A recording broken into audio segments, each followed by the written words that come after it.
தமிழக மக்கள் அனைவருக்கும் வணக்கம்.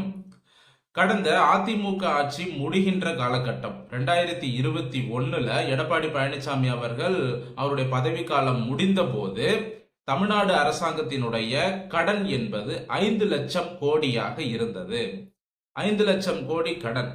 இதுல பாத்தீங்கன்னா ஜெயலலிதா அவர்கள் ஆட்சியில் இருக்கும் போதும் ஒரு 4 லட்சம் கோடி கடன் அப்படிங்கறதெல்லாம் இருந்தது.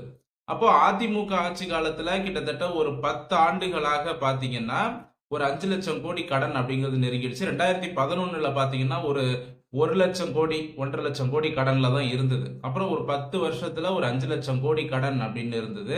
சரி, அதிமுக அதிகமா கடன் வாங்குறாங்கன்னு அந்த டைம்ல நாம கடுமையா விமர்சனம் எல்லாம் பண்ணணும். நிறைய அரசியல் விமர்சகர்கள் பண்ணாங்க, ஏங்க இவ்வளவு கடன் வாங்காதீங்க அப்படின்னு. ஆனா அந்த டைம்ல அதிமுக அரசாங்கம், எடப்பாடி பழனிசாமி அவர்கள் தலைமையிலான அதிமுக அரசாங்கம் நிறைய கடன் வாங்கினாலும் நிறைய நலத்திட்டங்களுக்கு செலவு பண்ணாங்க. அதிகமாக நெடுஞ்சாலைகளை கொண்டு வந்தாங்க, நிறைய மருத்துவ கல்லூரிகள்லாம் கொண்டு வந்தாங்க. சோ நிறைய நலத்திட்டங்களை கொண்டு வந்தாங்க. ஆனா இப்போ திமுக அரசாங்கம் என்ன பண்ணிருக்காங்க அப்படின்னா, அந்த 4 வருஷத்துல பாத்தீங்கன்னா கிட்டத்தட்ட 4.5 லட்சம் கோடி கடன் வாங்கியிருக்காங்க. ஒரு வருஷத்துக்கு 1 லட்சம் கோடி கணக்கு பண்ணி திமுக அரசாங்கம் கடன் வாங்கிட்டு இருக்கு. எடப்பாடி பழனிசாமி அவர்களுடைய ஆட்சி முடிகின்ற போது 5 லட்சம் கோடியாக இருந்த கடன் தற்பொழுது நடப்பு நிதியாண்டுல 9 லட்சம் கோடி கடனை தாண்டிடுச்சு. இப்ப 10 லட்சம் கோடியை நெருங்கிட்டு இருக்கு. இதுல இன்னொரு விஷயத்தையும் திமுக அரசாங்கம் சார்பாக என்ன சொல்றாங்க அப்படின்னா, அடுத்த ஒரு வருடத்திற்குள் மேலும் ஒரு லட்சம் கோடி கடன் என்பதை வாங்குவதற்கு இலக்காக வைத்திருக்கிறோம் அப்படின்னு சொல்றாங்க. வெக்கமே இல்லாம. கடன் அப்படிங்கிறது எல்லாருக்குமே இருக்குங்க. நார்மலா குடும்பங்கள்ல சின்ன சின்ன ஏழை குடும்பங்கள்ல இருந்து பெரிய பெரிய பணக்காரங்க வரைக்கும் குடும்பங்கள்ல எல்லாருக்கிட்டையும் கடன் இருக்கு. தனிநபரா நம்ம எல்லாருமே கடன் வாங்கி வச்சிருக்கோம். எல்லாரும் கடன்காரங்க தான், நான் உட்பட. இப்போ அதே போல தொழிலதிபர்கள் அவங்களும் தொழில் சார்ந்து கடன்ல தான் இருப்பாங்க. இது இயல்பான விஷயம் தான். ஆனா இப்போ தமிழ்நாடு அரசாங்கம், ஒரு மாநில அரசாங்கம், அடுத்த ஒரு வருஷத்துல நாங்க 1 லட்சம் கோடி கடன் வாங்குவதற்கு இலக்கு வச்சிருக்கோம் அப்படின்னு சொல்றாங்க. பாத்தீங்களா? அதை விட ஒரு வெக்கக்கேடு உலகத்துல வேற எதுவுமே கிடையாது. இதுவே ஒரு நல்ல அரசாங்கம், ஒரு வலுவான அரசாங்கமாக இருந்தா என்ன சொல்லணும் அப்படின்னா, அடுத்த ஒரு வருஷத்துல 1 லட்சம் கோடி வருமானம் ஈட்டுவதற்கு நாங்கள் இலக்கு வச்சிருக்கோம் அப்படின்னு சொல்லணும். அப்படி சொன்னாதான் அது ஒரு நல்ல அரசாங்கம். அதை விட்டுட்டு நான் அடுத்த ஒரு வருஷத்துல 1 லட்சம் கோடி கடன் வாங்குறதுக்கு இலக்கு வச்சிருக்கேன் அப்படின்னு சொன்னா இதை மென்மேலும் அரசாங்கத்தை கடன்ல தள்ளுறதுக்கு தான் சமம். இன்னொரு பக்கம் பாத்தீங்கன்னா, திமுக அரசாங்கம் இவ்வளவு கடன் வாங்குறாங்க. இந்த கடன் வாங்குறதுக்கு அவங்க என்ன சொல்றாங்க, நாங்க நிறைய கடன் வாங்குறோம், நலத்திட்டங்களுக்கு தான் செலவு பண்றோம்லாம் சொல்றாங்க. அந்த நலத்திட்டங்களுக்கு செலவு செய்யக்கூடிய அந்த பணத்துல இந்த திமுக அரசியல்வாதிகள் எவ்வளவு கமிஷன் அடிக்கிறாங்க? சரிங்களா? ஒரு பொங்கல் பரிசு கொடுக்குறாங்க. அந்த பொங்கல் பரிசுல கொடுக்கக்கூடிய அந்த பை இருக்கு இல்லையா, துணிப்பை, அந்த துணிப்பைய ஒரு பைய 60 ரூபான்னு பில்லு போட்டு பொங்கல்ல இப்ப எல்லாருக்கும் கொடுத்துருக்காங்க. ஆக்சுவலா அதை ஹோல்சேல்ல எவ்வளவுக்கு எடுத்திருப்பாங்க அந்த பைய ஒரு 5 ரூபாய்க்கு வாங்கியிருந்தா கூட அங்க பாத்தீங்கன்னா 55 ரூபா ஒரு பைக்கு கொள்ளடிச்சிருக்காங்க. 5 ரூபாலாம் கிடையாது. இன்னும் சொல்ல போனா அந்த கம்பெனியை மிரட்டி கூட வாங்கியிருக்கலாம். திமுக செய்வாங்க. மிரட்டி கூட நீ 1 ரூபாய்க்கு கொடு, இலவசமா கொடுன்னு கூட அந்த பைய வாங்கியிருப்பாங்க. அப்படி வாங்கி ஒரு துணிப்பை, பொங்கல் பரிசு கொடுக்கறதுல அந்த ஒரு மஞ்சப்பை வச்சு கொடுக்குறாங்க. அந்த பைய 60 ரூபான்னு ரேட்டு போட்டு கொள்ளடிச்ச கூட்டம் தான் இந்த கூட்டம். இன்னொரு பக்கம் கழிவறையில, இந்த பொது கழிவறைக்கு நிதி ஒதுக்குனாங்க இல்லையா, அதுல கொள்ளடிச்ச கூட்டம், உலகத்திலேயே கக்கூசுல கொள்ளடிச்ச கூட்டம் திமுக கூட்டம் தான். இப்ப அடுத்த கட்டமா இந்த பட்ஜெட்ல வேற இன்னொரு விஷயத்த சொல்லியிருக்காங்க. பொது கழிவறைகளை சுத்தம் செய்வதற்கு நாங்க 1000 கோடி நிதி ஒதுக்குறோம் அப்படின்னு. யாரை ஏமாத்துறதுங்க? 1000 கோடி நிதி அப்படிங்கிறது இந்த பொது கழிவறைகளை சுத்தம் செய்வதற்கு கிடையாதுங்க. அவங்க பாக்கெட்ல போட்டுக்கிறது.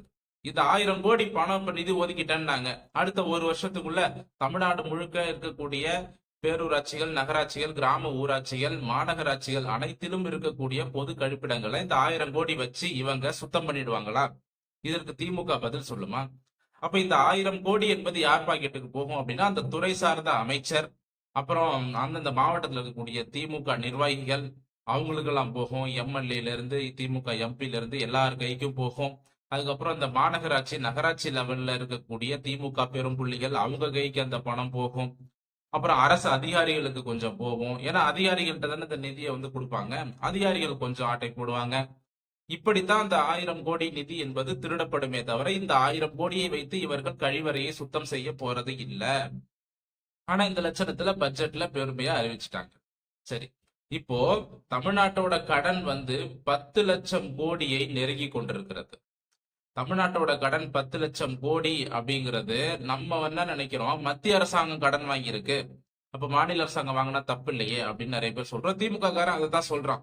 இப்ப காங்கிரஸோட தலைவர் வந்து செல்வ பெருந்தகை என்ன சொல்றாரு, மத்திய அரசாங்கம் பல லட்சம் கோடி கடன் வாங்குது, அதனால மாநில அரசு திமுகவை பற்றி பேசுவதற்கு பாஜகவினருக்கு தகுதி இல்லை, அண்ணாமலைக்கு தகுதி இல்லை அப்படின்லாம் பேசியிருக்கிறாரு. ஆக்சுவலா வந்து என்ன நம்ம புரிஞ்சுக்கணும் அப்படின்னா, மத்திய அரசாங்கம் கடன் வாங்குறதுங்கிறது வேற.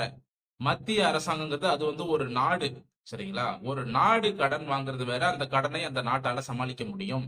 ஆனா ஒரு மாநில அரசாங்கம், நாம இங்க தமிழ்நாட்டை பத்தி தான் பேசுறோம். நம்ம இங்க அரசியல் பண்றதும் தமிழ்நாட்டுல தான் அரசியல் பண்றோம். தமிழ்நாடு பிஜேபி என்பது தமிழ்நாட்டு அரசியலை பத்தி தான் பேசும், சரிங்களா? தமிழ்நாடு காங்கிரஸ் என்பது தமிழ்நாட்டை பற்றி தான் பேச வேண்டும். அப்ப நாம இங்க தமிழ்நாடை பத்தி பேசும் பொழுது தமிழ்நாடு அரசாங்கத்துக்கு 10 லட்சம் கோடி என்பது ஓவர்லோடு தான்.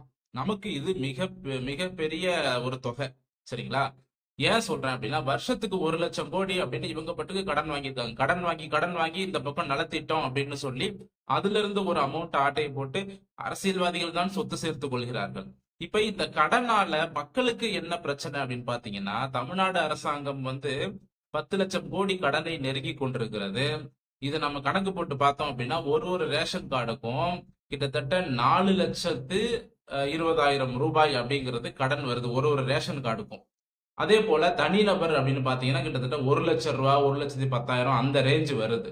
இந்தியாவில் கூடிய ஒவ்வொரு குடிமகனுக்கும் அவன் மீது உள்ள கடன், அதாவது தமிழ்நாடு அரசு வாங்கி இருக்கக்கூடிய கடன்.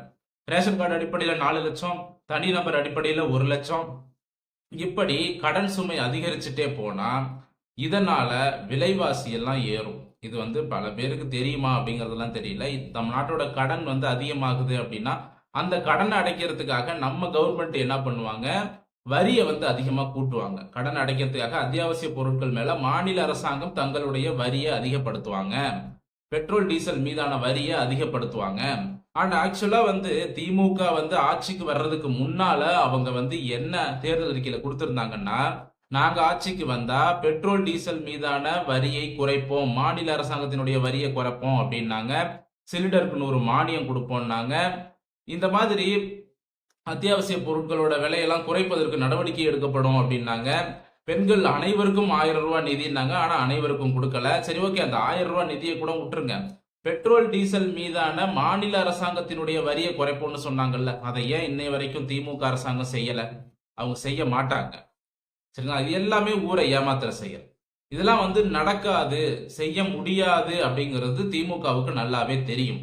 இன்னும் சொல்ல போனா, தமிழ்நாட்டில் பெட்ரோல் டீசல் விலை அதிகமாக இருப்பதற்கு காரணம் மாநில அரசாங்கத்தினுடைய வரிதானே தவிர மத்திய அரசாங்கத்தினுடைய வரி கிடையாது.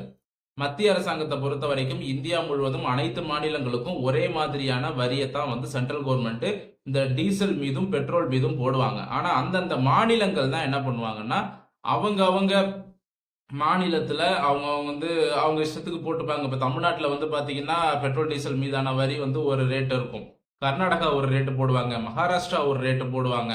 ஏன்னா இந்த பெட்ரோல் டீசல் மீதான வரி என்பது அதிகமாக இருக்கும். டாஸ்மாக் வருமானத்துக்கு ஈக்குவலா இந்த பெட்ரோல் டீசல் வரி அப்படிங்கிறது, அதுல இருந்து வரக்கூடிய வருமானம் என்பது மாநில அரசாங்கங்களுக்கு மிக முக்கியமான ஒன்று. அதன் வைத்து அது அடிப்படையில நாம பார்க்கும் பொழுது இந்த பெட்ரோல் டீசல் மீதான வரியெல்லாம் இவங்களால குறைக்க முடியாது. இப்போ இவ்வளவு கடன் இவங்க வாங்குறாங்க, ஆனா இந்த கடன் சம்பந்தமான செய்திகள் நம்ம மக்களுக்கு எல்லாம் போய் சேருதா அப்படின்னு கேட்டா கிடையாது. இந்த மாதிரி இவங்க செய்யக்கூடிய ஊழல்கள், அதிகமா வாங்கக்கூடிய கடன்கள், சோ இவங்க செய்யக்கூடிய தவறுகளிலிருந்து உங்களை திசை திருப்புவதற்காகத்தான் இவர்கள் சினிமா நடிகர்களை பயன்படுத்திக் கொள்கிறார்கள். கான்ட்ரவர்சியா எதையாவது பேசி இந்து மதம் சார்ந்தோ அல்லது குறிப்பிட்ட மதம் சார்ந்தோ ஒரு குறிப்பிட்ட சமூகம் சார்ந்தோ எதையாவது சர்ச்சையா பேச வச்சு நடிகர் நடிகைகளையோ அல்லது ஒரு அவங்களுக்கு கீழே திமுகவுக்கு கீழே கொத்தடிமையாக இருக்கக்கூடிய சின்ன சின்ன அரசியல் கட்சி தலைவர்களை வைத்தோ ஏதாவது ஒன்றை சர்ச்சையாக பேச வைத்து உங்களுடைய கவனத்தை திசை திருப்புவாங்க. இதை திமுக வந்து செய்கிறது. வெள்ளக்காரனோட பிரித்தாளும் சூழ்ச்சி, பிரித்தாளும் கொள்கை இருக்கு இல்லையா, ஒருத்தருக்கு ஒருத்தர் சண்டையை மூட்டி விட்டு அதன் மூலமாக ஆளுவது, அதைத்தான் திமுக இங்கே காலம் காலமாக தமிழகத்துல செஞ்சுக்கிட்டு இருக்காங்க. தமிழ்நாட்டில் இருக்கக்கூடிய பல சமூகங்களுக்கு இடையே பிளவுகளை உண்டாக்கி அதை வைத்து அரசியல் செய்து பிழைப்பை நடத்தி கொண்டிருக்கிறார்கள் திமுகவினர். 10 லட்சம் கோடியை நெருங்கிட்டாங்க. இப்ப இவங்க ஆட்சி முடிஞ்சதுக்கு அப்புறம் இந்த ஒரு வருஷத்துக்கு 1 லட்சம் கோடி கடன் வாங்கினாங்க இல்லையா, இந்த 5 லட்சம் கோடி இப்ப 5 வருஷத்துக்கும் 5 லட்சம் கோடி வந்துடும். இந்த 5 லட்சம் கோடி பணத்தையும் இவர்கள் என்ன செய்தார்கள் அப்படின்னு அதற்கு கணக்கு காட்டுவாங்களா? அதை காட்டிட்டாங்க அப்படின்னா அவங்க எப்படி சொல்றது, நாம் எல்லாரும் திமுகலே போய் சேர்ந்துடலாம். திமுக நேர்மையான கட்சின்னு நாங்க ஒத்துக்கிறோம். இந்த 5 லட்சம் கோடி பணத்தையும், இப்போ கடனா வாங்கின 5 லட்சம் கோடி பணத்தையும் நாங்க இதுக்கெல்லாம் செலவு பண்ணோம், இந்தந்த நலத்திட்டங்களுக்கு இவ்வளவு ரூபாய் செலவு பண்ணியிருக்கோம், இதுல இவ்வளவு ரூபாய் மிச்ச பணம் இருக்கிறது, அந்த வரவு செலவு கணக்கு என்பதை அரசாங்கம் காட்டுமா, திமுக அரசு காட்டுமா என்றால் காட்டாது. அவர்கள் காட்ட மாட்டார்கள். ஏன்னா அந்த பணத்தை இவர்கள் நலத்திட்டத்துக்கே ஒதுக்கல அப்படிங்கிறது தான் உண்மை. அதுல ஒரு 20% நலத்திட்டத்துக்கு ஒதுக்கி இருப்பாங்க. மற்றபடி பாத்தீங்கன்னா நலத்திட்டங்கள் என்ற பெயரில் அந்த பணத்தை எல்லாம் அந்த அரசியல்வாதிகள் இவங்க தான் ஆட்டை போடுறாங்க, இவங்க பாக்கெட்டுக்கு தான் போகுது. இதை தமிழக மக்கள் உணர வேண்டும். என எலெக்ஷன் வருது, அதனால நாங்க இவ்வளவு தூரம் சொல்றோம். தேர்தல் வர்றதுனால இதையெல்லாம் கருத்தில் கொண்டு இதற்கு முன்னால இந்த ஆட்சியையும் இதையும் கம்பேர் பண்ணி பாருங்க. அதிமுகவும் திருடுவாங்க, சரிங்களா, இல்ல சொல்லல. அதிமுக 10 ரூபா திருடுனா திமுக 1000 ரூபா திருடும். அதுதான் திமுகவுக்கும் அதிமுகவுக்கும் உள்ள வித்தியாசம், சரிங்களா. பசிக்கு சாப்பிடுறவனும் இருக்கான், ருசிக்கு சாப்பிடுறவனும் இருக்கான். அதிமுக பசிக்கு திருடுற கூட்டம், திமுக ருசிக்காக திருடுவ கூட்டம். இது பாத்தீங்கன்னா திமுகவோட ருசி என்பது அடங்காது.